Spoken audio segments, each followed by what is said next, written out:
राज भाई के आईडी से एक कमेंट आया है कि दीदी मेरी शादी के लिए गाना सुनाइए। चलिए मैं आपके लिए एक बहुत ही प्यारा बेटा विवाह गाना सुना रही हूँ। मेरा गाना अगर पसंद है तो बहुत सारा कमेंट और लाइक जरूर कीजिए लोग।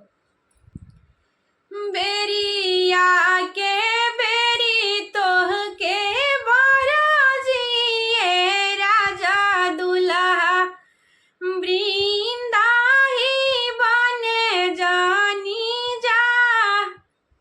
बेरिया के बेरी तोही के बराजिए राजा दुल्हा वृंदा ही बने जानी जा।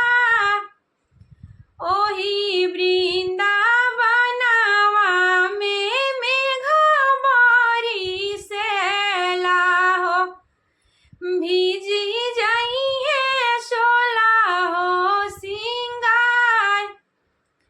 चिठिया पा चिठी लिखी भेजली शिल्पिया शुभावा।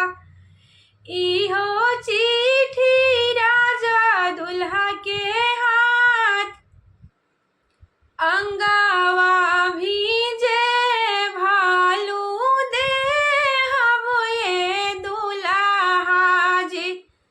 सूटावा भीजे जानी देव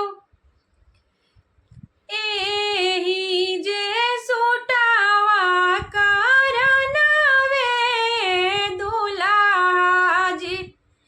बिकी गईनी पापा जी हमार एही जे सूटावे करनवे दुल्हा जी।